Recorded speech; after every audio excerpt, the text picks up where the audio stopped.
हरे कृष्ण। दामोदर मास यानी कार्तिक मास में किया गया एक भी धार्मिक कार्य हमारे लिए मोक्ष का द्वार खोल देता है, क्योंकि इस मास में भगवान श्री कृष्ण के द्वारा अनेक सुंदर लीलाएं की गई थी। वैदिक शास्त्रों में बताए गए अनुसार कार्तिक मास के अंतिम 5 दिन वैसे भी अत्यंत पुण्यशाली बताए गए हैं और इन्हें भीष्म पंचक के नाम से जाना जाता है। भीष्म पंचक का समय काल कार्तिक मास के शुक्ल पक्ष की एकादशी से आरंभ होकर कार्तिक मास की पूर्णिमा तक 5 दिन का होता है और ऐसा ही भीष्म पंचक बस कुछ ही दिनों में आने वाला है। तो चलिए आज के इस वीडियो में जानते हैं कि इस बार भीष्म पंचक का आरंभ कौन से दिन से हो रहा है और इसकी समाप्ति कब होगी। भीष्म पंचक व्रत रखने के लिए पहले दिन प्रातः काल के शुभ मुहूर्त क्या क्या रहेंगे, इन सब के विषय में आज हम बात करेंगे। तो आइए आज का भीष्म पंचक कब है ये विशेष वीडियो आरंभ करते हैं। कार्तिक मास के शुक्ल पक्ष की एकादशी से आरंभ होने वाला भीष्म पंचक इस बार शुरू होगा 2 नवंबर 2025 रविवार के दिन से। इसी दिन कार्तिक मास के शुक्ल पक्ष की एकादशी तिथि को मनाया जाएगा और भीष्म पंचक पूरा होगा कार्तिक मास की पूर्णिमा के दिन यानी 5 नवंबर 2025 बुधवार के दिन। इस बार भीष्म पंचक में हमें सिर्फ 4 दिन ही प्राप्त हो रहे हैं, क्योंकि इस बार एक तिथि का क्षय हो रहा है। 2 नवंबर 2025 रविवार के दिन से भीष्म पंचक आरंभ हो जाएगा, इसलिए इस दिन प्रातः ब्रह्म मुहूर्त का समय रहेगा सुबह 4:50 से लेकर 5:42 के बीच में। इस दिन सूर्योदय होगा सुबह 6:34 पर और शाम को सूर्यास्त का समय रहेगा शाम 5:35 पर।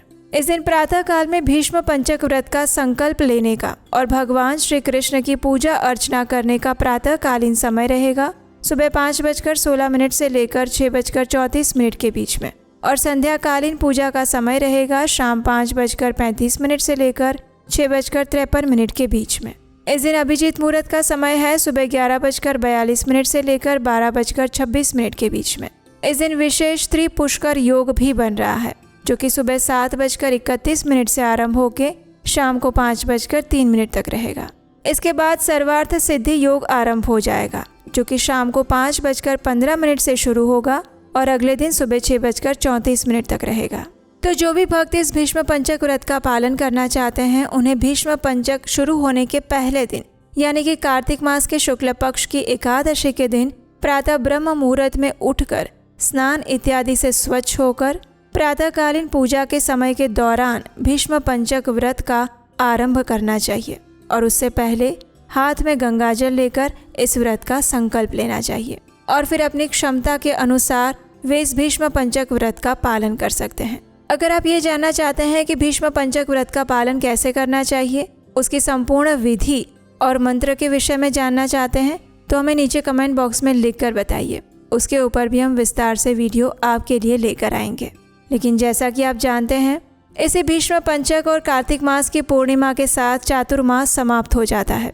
चातुर्मास यानी कि 4 महीनों का ऐसा पवित्र आध्यात्मिक समय जब भगवान विष्णु योग निद्रा में चले जाते हैं और हम मनुष्यों के लिए अधिक से अधिक आध्यात्मिक जप, तप, पुण्य और दान करने का समय प्राप्त होता है।